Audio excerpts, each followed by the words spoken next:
Within the Else. Episode 12. The Library That Ate Time. Narrated by Mallory Hyde, former librarian, maybe still. They said it was just a pop-up. A limited exhibit. 1 week only. No address. Just a rust-colored flyer left on my windshield with no words, only a symbol that looked like an hourglass made of teeth. I should have thrown it away. Instead, I followed the coordinates printed on the back. That's where I found the library. Hidden in a concrete cellar beneath the old church off Kestrel Street. It had no name above the door. No staff. No lighting, save for the glow from the books themselves. I remember thinking, books don't glow. But I stepped inside anyway. I only meant to stay for an hour. That was on a Wednesday. In July of 2019. Now, I'm not sure what year it is. Or if the year still exists. The library does something to time. It doesn't keep it. It eats it. You don't notice at first. Pages feel warm in your hands. Stories pull you in, not like a good book, but like a whirlpool. The moment your eyes touch ink, the real world dissolves. The first book was called A Gentle Drowning.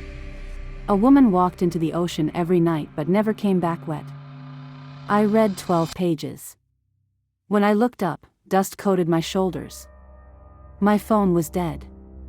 The watch on my wrist had melted and bent like paper left in rain. And still, I kept reading. The second book was worse. What We Burn to Breathe. A man eats his memories to survive a winter that never ends. Each chapter costs him a birthday. I read to chapter 4. When I blinked, I had scars I couldn't explain, faint lines shaped like candles up my ribs. The deeper you read, the more you lose.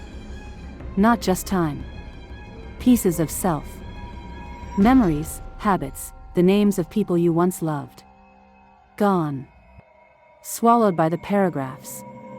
I met a girl once, maybe 13, maybe 70, sitting cross-legged in a corner. She smiled like she remembered something just before forgetting it again. Read slow, she whispered. If you want to stay you.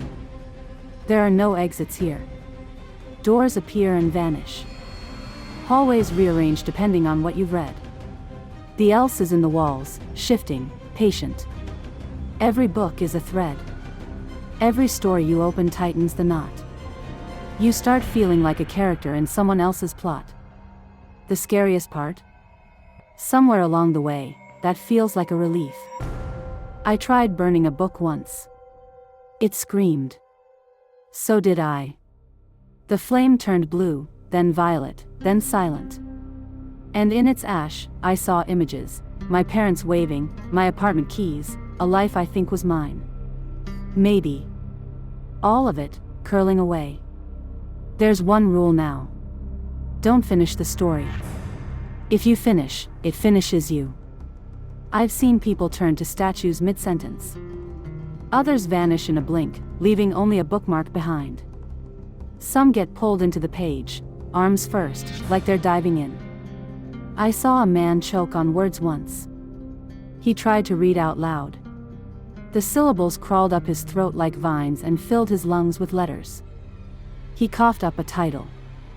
The day the reader became the read. I've stopped reading. But it's too late to leave. The library knows my name now. It etched it into the spine of a book that wasn't there yesterday. I can feel it calling me. The book hums when I walk past. It smells like autumn and regret. One day, I'll open it. Maybe it's my way out. Maybe it's where I finally end. Or maybe, just maybe, it's the only place I've ever really been. End of episode 12, Within the Else. The Library That Ate Time.